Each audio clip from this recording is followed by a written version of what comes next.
50 orang dalam sehari. Tanpa kita sadari. Dalam perjumpaan tersebut, banyak hal yang bisa mewarnai seluruh kehidupan kita. Dalam perjumpaan dengan orang lain, kita bisa dikamirkan oleh orang lain atau kita mengkamirkan orang lain. Ngerti ya Bapak Ibu ya? Iya, Pak. Kita bisa menggarami orang lain atau kita diubahkan oleh orang lain. Maka pergaulan yang buruk merusak kebiasaan yang baik. Itu berbicara tentang perjumpaan. Nggak mungkin pergaulan yang buruk merusak kebiasaan baik kalau kita nggak pernah berjumpa dengan seseorang. Kalau kita saudara semua berada di dalam home, berarti kita berjumpa dalam hal yang nyata. Meskipun kita berjauhan ya, meskipun kita nggak secara physically kita berjumpa dengan dekat, tapi sekarang ini teknologi yang sangat canggih membuat orang tuh berjumpa dekat sekali. Kita nggak pernah bisa membayangkan 20 atau 15 tahun yang lalu kita bisa video call dari manapun. Pernah kita berpikir yang dari Hong Kong, ini gimana ya mau kasih kabar keluarga ya? Gimana ya mau bertemu ibadah ya? Karena zaman dahulu, mungkin 5 tahun atau 10 tahun ke belakang, orang berpikir sebelum COVID ya, sebelum COVID terjadi, orang berpikir ibadah itu harus datang ke dalam sebuah tempat ibadah. Ya kan? Bertemu fisik kita berada di dalam satu gereja. Mendengarkan firman Tuhan harus berada di dalam gereja. Tapi dengan terjadinya COVID di tahun 2020, itu mengubah semua gambaran di dunia ini. Perjumpaan kita tidak harus secara fisik langsung bertemu, tapi secara virtual. Tapi kita bisa merasakan esensi dari perjumpaan itu. Recording in makanya progress. hari ini saya membahas tentang satu orang, perjumpaan dia dengan Yesus itu mengubah seluruh kehidupan dia. Perjumpaan dengan Kristus itu membuat satu hal yang dahsyat banget terjadi. Bisa tebak siapa perjumpaan dengan Yesus yang mengubahkan kehidupannya? Mungkin ada yang bisa tebak sebelum saya membuka firman Tuhan ini? Ada yang bisa tebak? Perjumpaan yang mengubahkan kehidupannya, saya mengambil dari namanya Sakyus. Dari Sakyus. Kita mau buka di Lukas 19.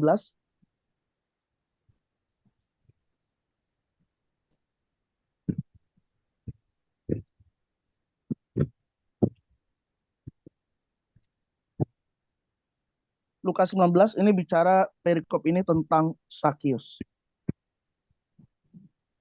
Lukas 19 ayat 1 sampai dengan 10. Saya baca ayat ganjilnya, saudara-saudari semuanya ayat genap ya.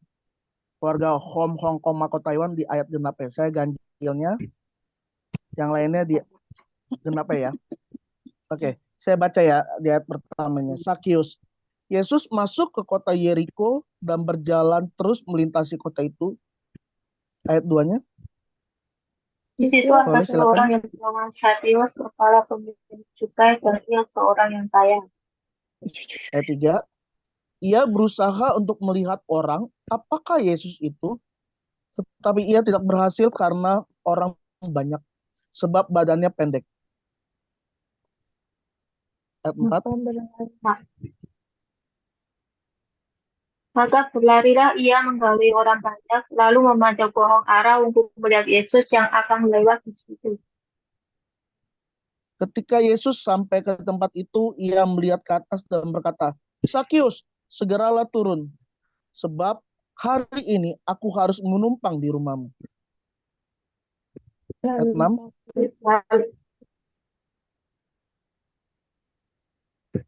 Lalu Sakeus segera pun menerima Yesus dengan sukacita.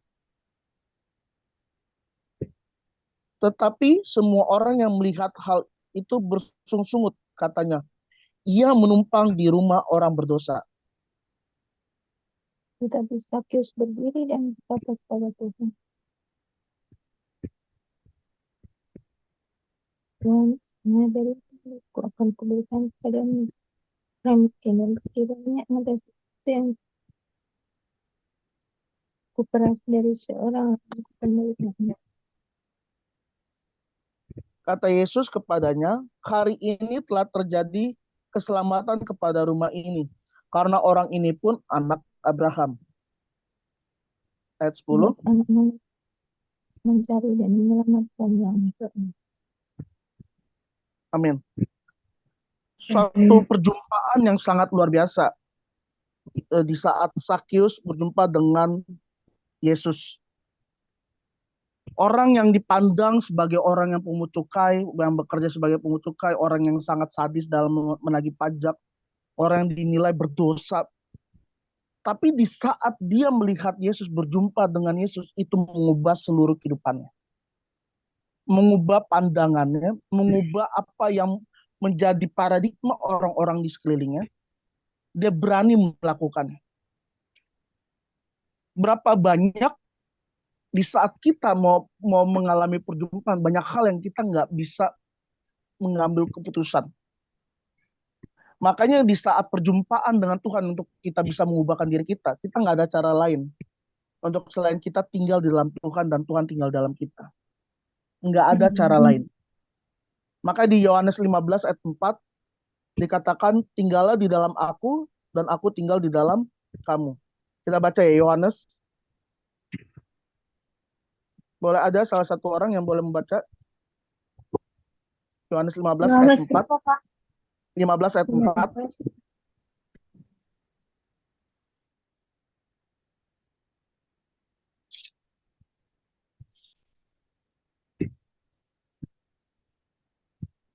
Yohanes Yohanes 15 ayat 4, beginilah firman Tuhan. Tinggallah di dalam aku dan aku di dalam kamu. Sama seperti ranting tidak dapat berbuah dari dirinya sendiri kalau ia tidak tinggal pada pokok anggur. Demikian juga kamu tidak berbuah jikalau kamu tidak tinggal di dalam aku. Wow. Sampai ayat 4 aja, Bu. Oke. Ini luar biasa banget. Tinggallah di dalam aku dan aku di dalam kamu. Dan kita diibaratkan seperti ranting. Kalau saudara dan saya nggak pernah tinggal di dalam Tuhan, kita nggak akan pernah mengalami sebuah pertumbuhan rohani. Kita hanyalah menjadi orang Kristen yang hanya berKTP, Kristen. Mungkin kita hanya menjadi orang Kristen yang melakukan aktivitas rohani Kristen di gereja. Mungkin kita hanya menjadi orang Kristen, ya udah mendengarkan firman. Tapi di saat saya membaca Yohanes 15 ayat 4 ini, ada satu hal yang Tuhan lebih dalam lagi di saat saya membaca firman Tuhan ini. Saya dapat satu hal lagi di dalam 1 Yohanes 2 ayat 6. Boleh baca satu orang 1 Yohanes 2 ayat 6. Ini sambungan dari Yohanes 15 ayat 4 ya. Sekarang 1 Yohanes 2 ayat 6. Yohanes 2 ayat 6. 1 Yohanes 2 ayat 6. Maaf. 1 Yohanes 2 ayat 6, beginilah firman Tuhan. Barang siapa mengatakan bahwa ia ada di dalam dia, ia wajib hidup sama seperti Kristus telah hidup. Amin. Wow. Ini berarti lebih menyeramkan, benar nggak? Kalau menurut saya, di saat kita tinggal di dalam Kristus, dan Kristus tinggal dalam kita, 1 Yohanes 2 ayat 6 lebih dalam lagi. Barang siapa mengatakan ia ada di dalam dia, kayak tadi ya, dia Yohanes 15 ayat 4 kan dibilang tinggal di dalam aku. Nah, 1 Yohanes 2 ayat 6 dibilang bahwa barang siapa mengatakan bahwa ia di dalam dia, ia wajib hidup sama seperti Kristus telah hidup. Berarti ada tuntutan dalam kehidupan kita. Di saat kita bilang, Tuhan aku mau tinggal dalam Tuhan. Dan biar engkau tinggal dalam aku. Berarti seluruh kehidupan kita harus mengenakan seperti Kristus hidup. Pak Pendeta kalau mengenakan Kristus hidup kayak nggak gampang, Pak Pendeta. Saya kalau dengar khotbahnya Pak Eras, waduh, itu nggak gampang, saudara. Nggak gampang. Dikatakan 3D, diam, itu nggak gampang. Untuk manusia ini semua, kita semua ini punya harga diri. Kita semua ini punya kebanggaan. Kita semua ini dari kecil nih, kalau Pak Era selalu gambarkan nih, kehidupan manusia itu seperti goresan. Seperti dalam lukisan, sekali tergores salah, itu sampai tuanya akan ada goresan. Maka di dalam kehidupan kita ini, ada satu hal yang pride, kesombongan, oh itu nggak gampang banget. Untuk kita mengasihi orang ya, Mbak, Saudara ya, kalau kita untuk mengasihi seseorang, itu gampang kalau orangnya baik sama kita. Setuju nggak? Iya, Pak. Misalnya saya baik sama Ibu Lisa atau Bu Murti atau ibu-ibu yang cuma ada di sini, saya baik.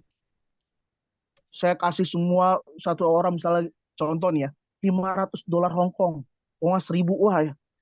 Kita nanti makan di Wanca ya, oh nggak makan di mana gitu, wah kita makan. Pasti semua orang akan bilang, oh Pak Erick itu baik ya.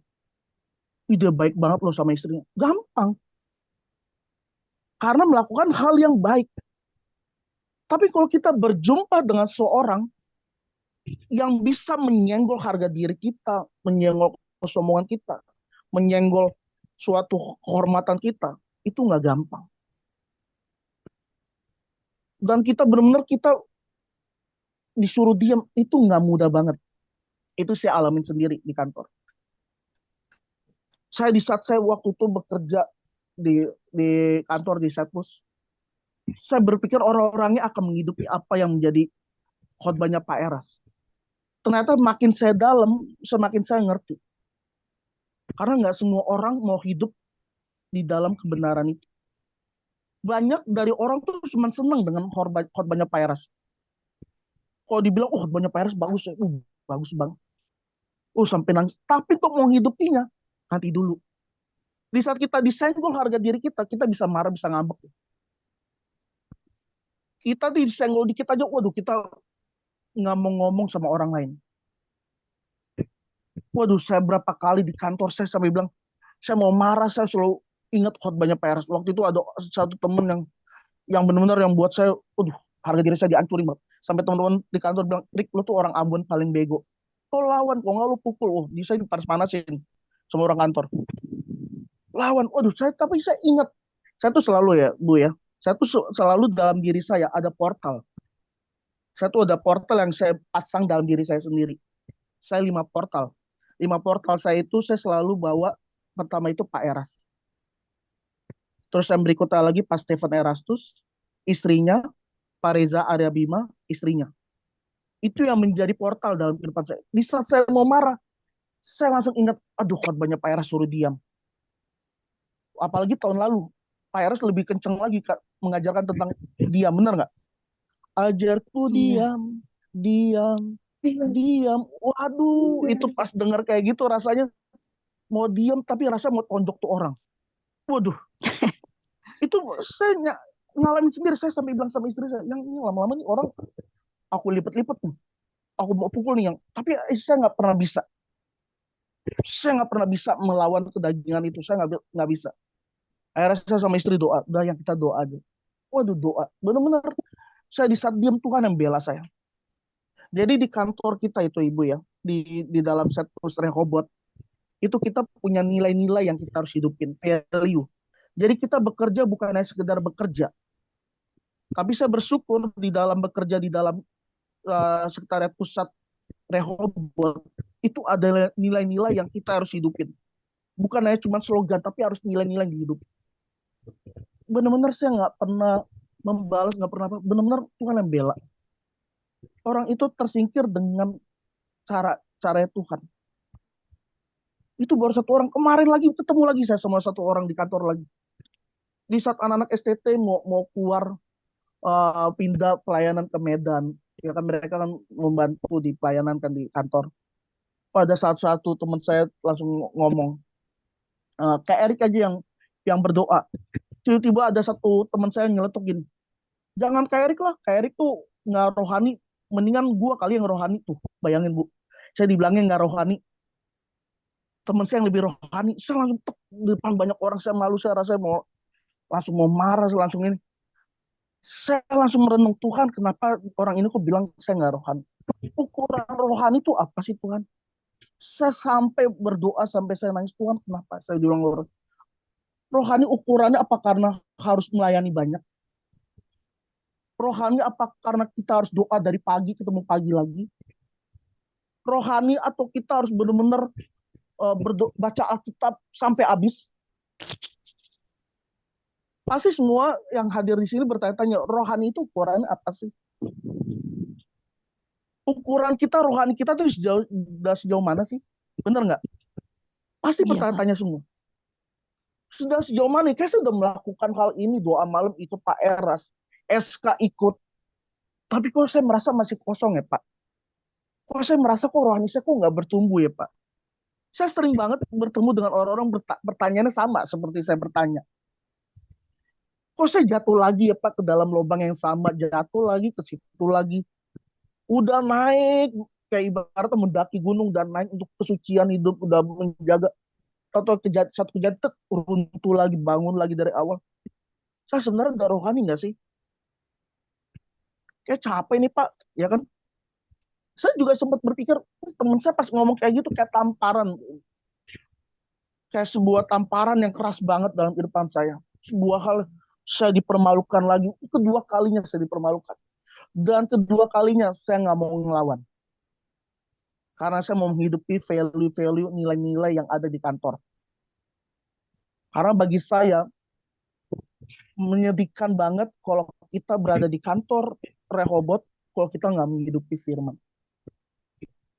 Jemaat di sana lagi berjuang untuk menghidupi firman, tapi kita di kantor nggak hidupin. Bagi saya itu sedih banget. Sampai saya tanya, kenapa? Apa gambaran rohani ya? Apa gambar rohani? Ternyata gambar rohani, Roh Kudus kasih saya pengertian yang simple banget. Alkitab itu dari perjanjian lama sampai perjanjian baru cuma berbicara dua hal, Bapak Ibu. Hanya dua hal yang dibicarakan dari Alkitab. Pertama apa? Kasihilah Tuhan Allahmu dengan segenap hatimu dan dengan segenap akal budimu. Mengasihi Tuhan dengan segenap hati dan dengan segenap akal budi. Segenap hati kita bisa bilang sama Tuhan, Tuhan aku mengasihimu. Kita semua bisa bilang, Tuhan Yesus aku mengasihimu Tuhan. Kita bisa sampai nangis, kita sampai bisa bersujud, kita bisa sampai menyembah bilang, Tuhan aku mengasihimu. Tapi yang menjadi pertanyaan kedua, mengasihi Tuhan dengan segenap akal budi. Kenapa harus ada akal budi sih? Kenapa nggak cuma segenap hati? Benar nggak Bapak Ibu Saudara semua? Kenapa harus akal budi sih? Ternyata saya dapat pengertian yang luar biasa di saat saya bertanya sama Tuhan. Tuhan kasih pengertian yang luar biasa dari kasusnya Abraham. Abraham itu adalah tokoh di dalam Alkitab yang mengasihi Allah dengan segenap hati, dengan segenap akal budi. Kenapa saya bilang dengan segenap akal budi? Orang mana, bapak mana yang sedang menantikan anak berpuluh-puluh tahun, tiba-tiba Allah menyuruh dia mempersembahkan anaknya yang dikasihi kepada Allah. Saya yakin orang tua mana di dalam dunia ini yang tega memberikan anak untuk menjadi korbanan. Saya yakin gak ada satupun orang di sini yang berani mengorbankan anak. Benar nggak? Dia menantikan anak bukan sekedar cuma setahun, 2 tahun, 5 tahun. Bukan. 20 tahun. Sebuah penantian yang lama. Bahkan dalam penantian itu pun, Sarah dan Abraham nggak sabar. Sampai akhirnya Sarah menyuruh hambanya Hagar untuk menghampiri tuannya Abraham. Sampai akhirnya terjadilah ada saudara tiri kita. Makanya disitulah muncullah Ismail. Dari ketidaksabarannya Hagar. Dari ketidaksabarannya Sarah dan Abraham. Dia menyuruh Hagar menghampiri Abraham. Dan di saat mereka mendapatkan anak, tiba-tiba Allah menyuruh Abraham menyerahkan anaknya untuk menjadi korban. Persembahan untuk pada Allah. Saya yakin di saat Abraham berjalan sama Ishak sebelum berjalan ke dalam persembahan itu, saya yakin Abraham dan Sarah saling bercerita. Saya yakin nggak mungkin suami istri nggak bercerita apapun. Bener nggak? Pasti namanya suami istri, pasti kejadian apa pasti dia cerita. Saya sama istri aja, kadang-kadang saya kejadian apa di kantor, istri saya bisa tahu. Kadang-kadang istri saya berada di kantor, dia yang ini ada di kantor orang, saya bisa tahu loh. Berarti kan ada suatu cerita, bener nggak? Ada hal yang diceritakan. Pasti Sarah sama Abraham juga cerita. Tapi mereka berdua tuh benar-benar menunjukkan mau mengasihi Allah dengan segenap akal budi. Di saat dia berjalan bersama dengan Ishak, anaknya tuh bertanya, Bapak, di manakah persembahan itu? Ini yang buat saya takjub. Allah yang akan menyediakan. Tuh, dia nggak pernah meragukan Elohim Yahweh, dia nggak pernah meragukan Allah. Akal budi itu di situ. Dia nggak mempermainkan perasaan dia, jauh menghilangkan perasaan dia. Dia lebih memilih di akal pikirannya dia bahwa dia mau mengasihi Tuhan. Dan bahkan di saat anaknya ditaruh di dalam meja untuk dibunuh, untuk dipersembahkan, barulah di situ Allah bilang untuk berhenti untuk mempersembahkan anak. Akal budi loh. Mungkin kita dari akal budi itu di saat kita mungkin dalam kesulitan apapun, tapi kita percaya Tuhan menolong. Di saat kita lagi masalah paling dalam pun sedih, mungkin kita merasa kosong di hati kita, kita bilang Tuhan, aku percaya Tuhan ada. Aku percaya Tuhan hadir kok. Dalam kegalauan kita nggak ada orang yang bisa kita ceritakan, nggak ada yang bisa kita mau bagikan beban kita. Tapi kita bilang sama Tuhan, Tuhan, aku percaya Engkau ada. Itu akal budi. Nggak kelihatan. Makanya Tuhan Yesus bilang, berbahagialah orang yang tidak melihat namun percaya. Saudara dan saya sama nih. Kita belum melihat Tuhan, tapi kita percaya Tuhan itu ada. Amin. Kita percaya Dia itu Bapa yang setia sama kita. Itu yang pertama Tuhan ajarkan saya, mengasihi Tuhan Allahmu dengan segenap hati dan dengan segenap akal budimu. Yang kedua, mengasihi sesamamu manusia seperti dirimu sendiri. Wah, mengasihi sesama itu yang paling sulit. Yang tadi saya bilang, Bapak Ibu Saudara semua, yang paling sulit itu kan mengasihi sesama. Kalau orang yang baik sama kita, kita bisa berbuat baik. Tapi orang yang berbuat jahat kepada kita dan kita membalikan lagi pada orangnya dengan mengasihi, itu perkara yang tidak mudah. Itu perkara yang kita bilang, Tuhan, aku mau mengampuni. Tuhan, aku mengasihi orang ini. Saya pas kejadian itu, saya langsung dapat pengertian itu, saya baru, Tuhan makasih. Saya nangis, saya bilang, Tuhan makasih. Untuk sebuah pengertian yang luar biasa. Ukuran kerohanian saya bukan terletak saya punya jabatan apa. Kerohanian saya bukan terletak dan pelayanan saya sudah sejauh mana. Saya selalu belajar, apalagi tadi pagi Pak Eras di khotbahnya di 2 pagi. Untuk kita nggak ada membanggakan apapun dalam depan kita, pelayanan apapun.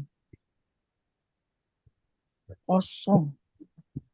Nggak ada yang bisa kita banggakan. Kerohanian saya bukan terukur dari saya dekat sama seorang yang kelihatannya rohani, ini pendeta siapapun, tidak. Tapi kerohanian saudara dan saya bisa dinilai di saat kita menghidupi dua hukum Tuhan itu. Kasihilah Tuhan Allahmu dengan segenap hatimu dan dengan segenap akal budimu. Yang kedua, kasihilah Allah samamu seperti dirimu sendiri. Hanya itu yang kita harus lakukan. Bagaimana kita bisa mengasihi Tuhan? Ya dengan orang-orang yang terdekat sama kita. Orang yang menyakiti kita itu bukan orang yang jauh. Kita nggak mungkin disakiti sama orang yang nggak kenal sama kita. Kita tiba-tiba di jalan ada orang benci sama kita, saya benci sama kamu. Tapi nggak pernah kenal kita, nggak mungkin. Tiba-tiba saya di jalan ada orang jual, Pak Erik, saya benci sama Bapak. Saya sakit hati sama Bapak. Tapi saya nggak pernah ngobrol sama tuh orang, nggak pernah bertemu dengan tuh orang. Kira-kira mungkin nggak? Nggak mungkin. Nggak mungkin. Karena orang yang bisa menyakiti kita, orang yang terdekat. Dan orang yang bisa kita kasihi adalah orang yang terdekat kita juga. Maka hari ini kan di Indo nih lagi heboh nih kan. Berita KDRT, selebgram. Terus lagi kemarin pendeta viral lagi, pendeta pukulin istrinya. Saya selalu bilang sama istri saya, yang kamu itu adalah gambaran aku untuk mengasihi Tuhan. Saya bilang sama istri saya, kalau saya menyakiti kamu, omong kosong, saya bilang saya mengasihi Tuhan.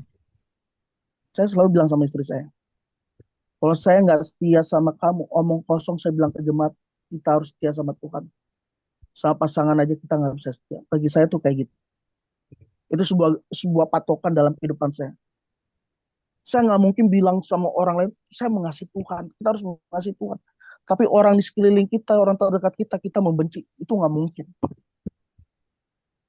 Kita nggak mungkin bisa bilang mengasihi Tuhan yang nggak kelihatan, tapi orang yang terdekat sama kita, kita benci. Sampai kita bilang, oh sampai di surga, gue nggak mau ketemu lo. Oh ibaratnya gue bahasa Jakarta ya gitu. Di LB3, lo mendingan jangan masuk LB3 deh. Kamu jangan masuk LB3 deh. Kamu mendingan di neraka, aku di LB3 deh. Ibaratnya kayak gitu kan, saking bencinya. Nggak bisa. Makanya tadi di dalam 1 Yohanes 2 ayat 6, barang siapa mengatakan bahwa ia di dalam dia, ia wajib hidup sama seperti Kristus telah hidup. Sama seperti Kristus telah hidup. Kita nih semua yang berada di sini belum mencapai penderitaan seperti Kristus menderita. Setuju nggak? Kita belum. Ya. Belum ada yang melakukan hal yang seperti Yesus lakukan. Bahkan di saat dia detik terakhir, di saat dia mau disalib di Taman Getsemani, disitulah perjuangan Yesus bergumulan di dalam dirinya. Makanya dia bilang ke Bapa, Bapa biarlah cawan ini berlalu daripada. Tapi Yesus bilang, tetapi biarlah kehendak-Mu yang terjadi. Secara manusia, dia nggak sanggup. Secara manusia, dia nggak siap. Makanya dia bilang, biar kehendak-Mu jadi. Cuman satu tujuan Yesus, yaitu mengasihi Bapak, Ibu, Saudara, dan saya. Siapa kita? Saya selalu bilang dalam diri saya adalah orang yang berhutang sama Tuhan. Saya orang yang berhutang. Nggak ada yang bisa saya banggakan. Nggak ada yang bisa saya bilang, saya pinter, saya hebat. Nggak ada. Saya selalu bilang, saya adalah orang yang berhutang. Saya orang yang bisa buat salah. Saya orang yang bisa membuat jatuh dalam dosa. Tapi saya menemukan kasih Kristus yang besar. Di saat saya merendahkan hati. Di saat saya mencari Tuhan setiap hari. Maka kita harus benar-benar mengalami perjumpaan yang luar biasa sama Tuhan. Maka yang kedua tuh, tidak boleh melekat kepada kesenangan apapun. Oh, kita mau perjumpaan yang mengubahkan. Tidak melekat kepada kesenangan apapun. Saya belajar dari ayat tadi, Lukas 19, tentang Sakius. Dia nggak melekat, dia serahkan semua apa yang menjadi kebanggaan. Dia serahkan hartanya kepada orang-orang yang telah diperas. Dia nggak malu loh. Dia serahkan semuanya. Dia berikan kepada orang-orang lain. Karena dia tahu perjumpaan dengan Yesus itu suatu hal yang mahal. Perjumpaan dengan Yesus itu suatu hal yang berarti dan berharga banget. Maka saya selalu bilang, perjumpaan dengan Tuhan nggak bisa ditukar dengan apapun. Makanya saya Bapak Ibu semua saudara, saya selalu paksakan diri saya. Untuk saya selalu mau cari Tuhan pagi-pagi sebelum saya beraktivitas. Paksakan diri saya. Saya kemarin berjumpa dengan teman kantor juga. Dia bilang, Mas, susah loh untuk bangun pagi. Susah loh untuk mencari Tuhan bangun pagi. Benar. Saya akuin, nggak semua orang untuk bangun pagi cari Tuhan tuh semudah itu. Makanya kalau lihat Pak Eras bangun pagi doa, wah saya gampang banget. Enggak. Makanya balik lagi, saya bilang sama teman saya, pimpinan saya bilang, balik lagi untuk kita berjumpa sama Tuhan kalau tidak ada dasar kerinduan yang besar. Saudara dan saya kalau datang sama Tuhan nggak punya kerinduan, percayalah mau bangun pagi atau bangun jam berapapun susah cari Tuhan. Makanya di Alkitab paling banyak kata carilah Tuhan, carilah Tuhan. Karena kenapa saudara dan saya untuk cari Tuhan itu kata yang mustahil, yang berat. Tapi nggak menjadi mustahil di saat kita punya kerinduan. Saya yakin saudara yang datang ke sini bukannya sekedar mohon, tapi karena ada kerinduan. Jauh dari lubuk hati kita pasti ada kerinduan. Saya mau rindu bertumbuh. Saya mau berubah. Ada kata kecil mau rindu mau berubah. Rindu mau mengalami perubahan. Mau berjumpa Tuhan. Pasti ada itu. Makanya saudara dan saya ada di home ini. Kalau cuma sekedar ngikut semuanya, percayalah. Badan kita ini capek. Di Hong Kong, Macau, Taiwan ini udah 10:30. Setuju ya? Iya, Udah malam. iya Pak. Udah ibaratnya udah mau tidur. Udah mau malam-malam. Tapi saudara dan saya ada di home ini. Ini karena ada satu kerinduan. Makanya kalau kita datang sama Tuhan gak ada kerinduan, itu susah banget. Tapi kalau saudara dan saya datang sama Tuhan ada kerinduan yang besar, pasti kita gak ada capek-capeknya. Kenapa Pak Eres bisa bangun jam 2, jam 3? Karena ada kerinduan. Makanya saya selalu bilang Tuhan taruh kerinduan dalam diriku untuk datang sama Tuhan. Kerinduan itu kita semua pasti di sini pernah merasakan jatuh cinta, bener. Pernah suka sama sesuatu. Pasti kita akan bela-belain. Ya kan, pasti kita akan berjuang untuk mendapatkan apa yang kita suka. Ada orang yang suka nonton bola, itu berjuang nonton bola sampai jam 2, jam 3 pagi, ya kan? Karena apa? Suka. Kalau dia nggak suka nonton bola, percayalah, mau pertandingan siapapun, dia nggak akan pernah nonton bola. Saya punya sepupu, itu mau tanya tentang bola, nggak akan pernah ngerti, karena dia nggak suka bola. Tapi kalau orang yang suka bola, dia akan rela nonton bola itu jam 1 pagi, jam 2 pagi. Bahkan jam 2 bisa sampai jam 4. Karena Pak ada kesukaan. Makanya saudara dan saya kalau datang sama Tuhan nggak dari kerinduan, susah. Karena kekristenan bukan berbicara kewajiban. Oh kayak kita lihat orang Yahudi, saudara tiri kita, itu berada di dalam syariat, berada dalam Taurat. Karena wajib doa jam segini harus wajib, bener ya Ibu ya? Ya kan semua datang karena syariat. Kalau enggak, ini kita dosa, kita melanggar, kita melakukan pelanggaran. Makanya harus tekun terus doanya. Nggak boleh meleset karena apa? Ada hukumnya. Tapi Kristus membongkar semuanya itu. Yesus hadir membongkar semuanya untuk orang datang kepada Tuhan bukan dengan peraturan hukum, tapi orang datang kepadanya dengan kerinduan.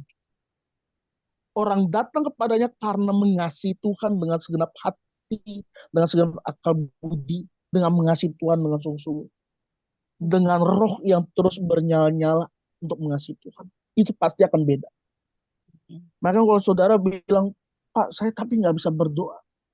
Tuhan nggak perlu bahasa yang manis, tapi Tuhan perlu hati yang tulus untuk mengasihi Tuhan. Minta sama Tuhan, Tuhan aku punya kerinduan, aku mau datang sama Tuhan. Minta sama Roh Kudus, minta sama Tuhan. Tuhan pasti taruh dalam kehidupan saudara semua. Tuhan pasti taruh hati yang mengasihi Tuhan dengan sungguh-sungguh. Itu Tuhan kasih. Itu yang Tuhan inginkan untuk semua kita berada di sini. Tidak melekat kepada kesenangan apapun selain kesenangan kepada Tuhan. Cari kesenangan kita hanya untuk Tuhan. Cari terus. Saudara dan saya sama-sama berjuang. Saya bukan berarti saya hidupnya lebih benar daripada saudara semua, enggak. Sama, kita sama-sama lagi berjuang. Kita sama-sama berada dalam arena pertandingan. Saya selalu bilang sama Tuhan, Tuhan jangan biarkan aku gugur, jangan biarkan aku terhilang. Tapi biarlah sampai akhir pertandingan aku menyelesaikan dengan finishing well, dengan garis akhir. Amin. Yang ketiga, untuk perjumpaan yang mengubahkan kita. Tidak melihat masa lalu dan tidak hidup dari perkataan orang lain. Sakeus nggak peduli dari perkataan orang lain. Orang lain mengatakan dia orang berdosa. Sampai orang bilang, tuh nggak mengenal Tuhan. Dia orang berdosa. Dia nggak peduli. Bahkan dia dicemoin di saat dia mengembalikan semuanya. Dia tertawakan, dia dipermalukan. Dia nggak peduli. Dia nggak peduli dengan perkataan orang lain. Tapi berapa banyak dari kita selalu memikirkan perkataan orang lain tentang diri kita. Kita terus sibuk hidup di dalam perkataan orang lain. Di saat saya dikatakan seperti itu dengan teman-teman kerja saya direndahkan, saya dipermalukan. Saya sempat mau emosi, tapi saya nggak peduli. Karena ukuran saya bukan perkataan orang lain. Ukuran saya di saat saya mau mengasihi Tuhan. Ukuran saya di saat saya mau cari Tuhan. Saya nggak peduli orang mau ngomong apa. Saya nggak peduli. Karena saya bukan hidup dari perkataan orang lain. Saudara dan saya harus hidup bukan dari perkataan orang lain. Mau keluarga kita mau bilang, kok kamu kayak gini sih? Mau teman kita, udahlah ngapain hidup bener-bener. Kok kamu beda sih? Stop kita mengikuti perkataan orang lain. Tapi ikuti apa yang Tuhan taruh dalam kehidupan kita. Karena Tuhan mengasihi kita lebih dari apapun. Tuhan mengasihi saudara dan saya lebih dari apapun. Kita ini berharga di mata Tuhan. Saudara dan saya ini berharga di mata Tuhan. Berharga banget. Kita ini permatanya Allah. Siapa yang pernah menyangka saudara dan saya bisa bertemu di malam hari ini? Ini nggak pernah kepikiran kan? Pernah di sini ada yang punya planning kenal sama saya, tahu dengan saya. Saya Pak Erik, saya pernah planning 20 tahun yang lalu akan ketemu Pak Erik. Wah, tuh hebat banget. Tapi saya yakin nggak ada satupun. Tapi saudara dan saya ada di sini karena Tuhan mengasihi saudara dan saya. Sehingga kita sama-sama memiliki persekutuan. Jangan pikirkan masa lalu kita. Kita sama kok. Saya bukan orang yang benar dulu. Saya bukan orang yang baik. Tapi saya dibenarkan oleh darah Kristus. Saya dikasihi Tuhan. Saya benar-benar mengalami kejadian luar biasa banget. Saya tuh ngomong ingat Hong Kong, Macau. Hal yang gak akan pernah saya lupakan. Satu pembentukan Tuhan. Satu pembentukan Tuhan yang buat saya sempat gambar diri saya hilang sebagai hamba Tuhan. Betapa saya dihancurkan dari perkataan orang lain. Dan saya bodoh, saya mengikuti itu. Saya bodoh banget. Saya sampai hilang gambar diri saya. Tapi Tuhan tuh baik. Tuhan tuh nggak peduli saudara dan saya tuh dikatain apa sama orang lain. Karena yang Tuhan tahu tuh hati kita. Dia mengenal kita lebih dari siapapun. Amin. Kita ini adalah spesial di mata Tuhan. Sejahat-jahatnya kita, dia tetap cari kita. Dia tetap menanti kita dan bilang, hai anakku, kembali. Kita seperti gambaran anak yang terhilang, yang selalu nakal, yang selalu mau terhilang. Tapi kita selalu dikasih Tuhan untuk selalu kembali. Untuk memiliki hubungan sama Tuhan. Jangan pernah menyanyiakan panggilan Tuhan yang besar. Sampai Tuhan memanggil kita pulang. Makanya saya selalu bilang bahwa home haruslah menjadi tempat perjumpaan yang mengubahkan orang lain. Home Hong Kong, Macau, Taiwan ini haruslah menjadi tempat kita berubah. Jangan sampai tempat home ini menjadi tempat saling menyinyir, saling menghina, nggak boleh.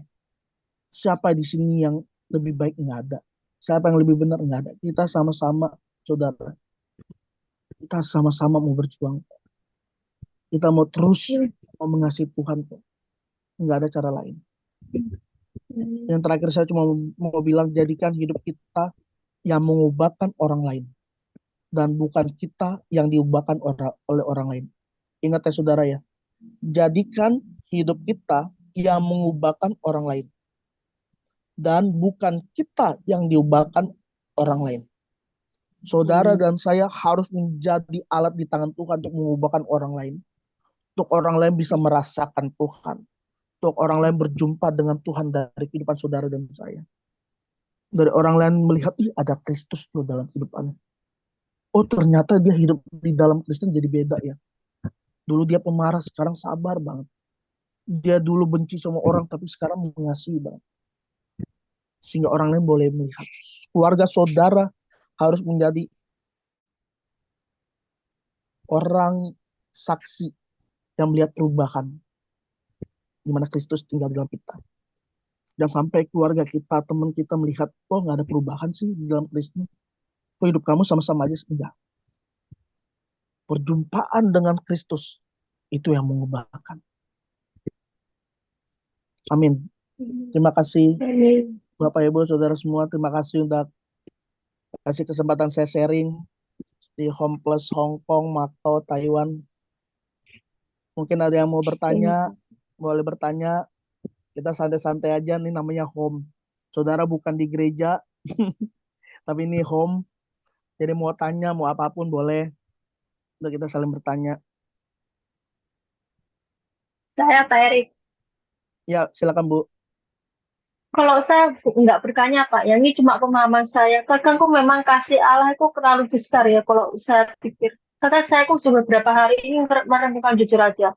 Kayak ini gimana ya? Kalau manusia sama manusia kok karena bisa timbulnya kasih karena kita ini kan zat apa seperti dalam bentuk jasmani ya Pak ya. Kan terkadang tuh kalau kita bisa mengasihi seseorang kan karena kita melihat orangnya kan. Jadi kalau kita mengasihi orang, mengasihi tumbuhan atau mungkin mengasihi binatang karena kita kan melihat secara jasmani. Tapi kalau sama Tuhan itu kan nggak kelihatan. Jadi rasanya tuh kayaknya begitu sulit untuk mencari kasih Tuhan itu kan sulit. Karena saya merenungkan gini, kasih Tuhan kok sampai saya tuh pikirnya gini Pak. Tuhan itu nggak nyata, tapi keajaibannya kalau dia semua ciptaannya seperti ini ya, kasihnya sama kita ini kok begitu besar sekali. Rasanya kok seperti gimana ya?